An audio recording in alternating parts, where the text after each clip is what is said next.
جائز و درست نہیں ہے۔ جی بالکل، اگر ایسا کرتی ہیں تو اس پر اللہ کا عذاب بھی ہوگا۔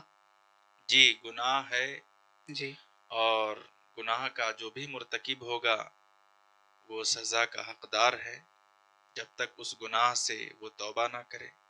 لوگ کہتے ہیں کہ خوشی کا موقع ہے تو یہ سب کرنا ٹھیک ہے۔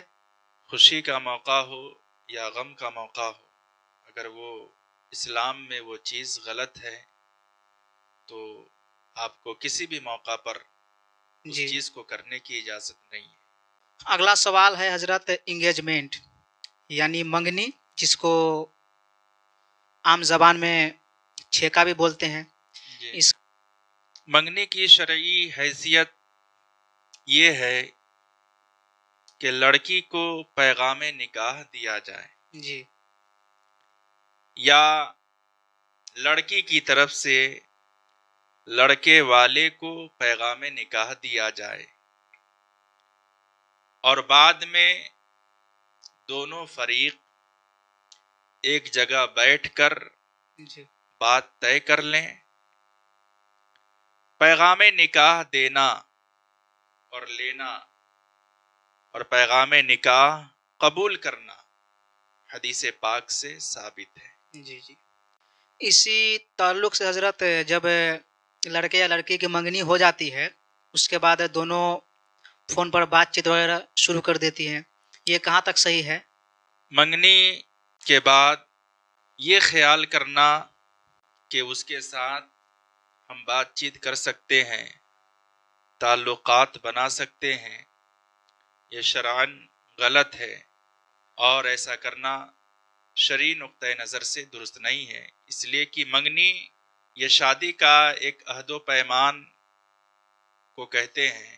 جی ابھی شادی نہیں ہوتی ہے بلکہ شادی کا اقرار ہوتا ہے، اس لیے منگنی کے بعد لڑکا یا لڑکی کو آپس میں بات چیت کرنا یا اور بھی تعلقات قائم کرنا جی جی یہ جائز و درست نہیں ہے۔ بالکل ماشاء اللہ۔ تو اسی سے متعلق آخری سوال اور ہے، جب نکاح ہو جاتی ہے اس کے بعد جو سندور کا مسئلہ آتا ہے، جو عورتیں سندور لگاتی ہے، وہ لوگ بولتی ہیں کہ اس کے بغیر شادی ادھورا ہے، مکمل نہیں ہوتا ہے، تو اس پر کیا کہنا چاہتے ہیں؟ ایسی بات نہیں ہے، نکاح تو نام ہے ایجاب و قبول کا، جی اور نکاح ایجاب و قبول سے ہی منعقد ہوتا ہے۔ جی سندور کی شریعت میں کوئی حقیقت نہیں ہے، جی اور یہ غیر مسلموں کا طریقہ ہے جی جس سے ہم سب کو بچنا چاہیے، جی اور ہماری خواتین کو بھی اس سے اجتناب کرنا چاہیے۔ جی جی یہ غیر مسلموں کا طریقہ ہے۔ جی حدیث پاک میں ہے من تشبہ بقوم فہو منہم، جو کسی قوم سے مشابہت رکھے گویا کہ وہ انہی میں سے ہے۔ جی جی تو سندور لگانا یہ ناجائز و حرام ہے۔ غیروں کا طریقہ ہے۔ جی غیروں کا طریقہ۔ حضرت یہ آخری سوال ہے، شادی جو ہے وہ کس انداز میں ہونا چاہیے؟ دیکھیے شادی شریعت نے جو طریقہ بتایا ہے اسی حساب سے شادی بیاہ کی تقریب کو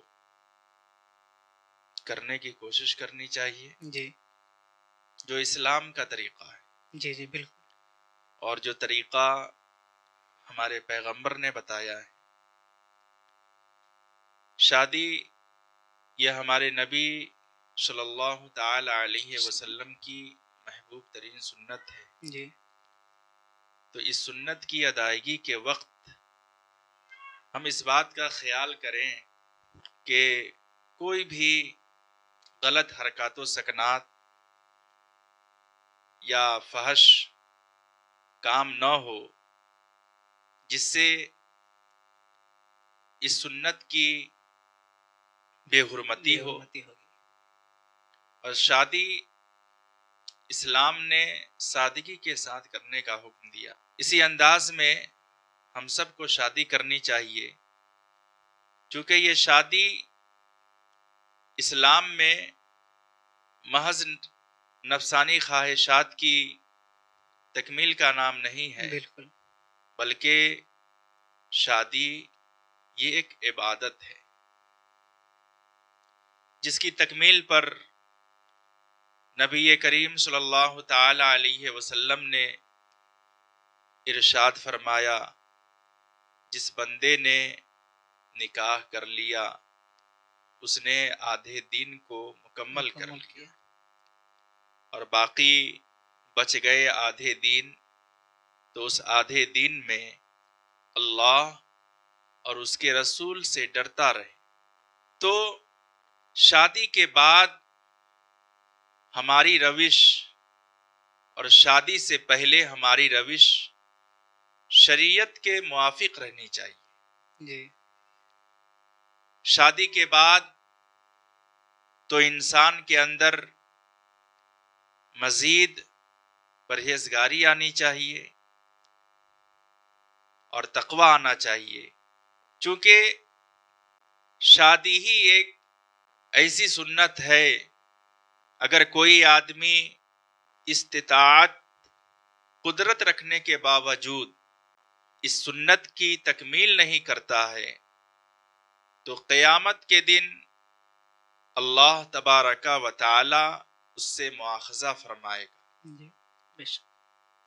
اس لیے جو صاحب استطاعت ہیں ان کو چاہیے کہ اس سنت کی تکمیل کریں تاکہ وہ بھی نصف دین کے مصداق ہو جائیں۔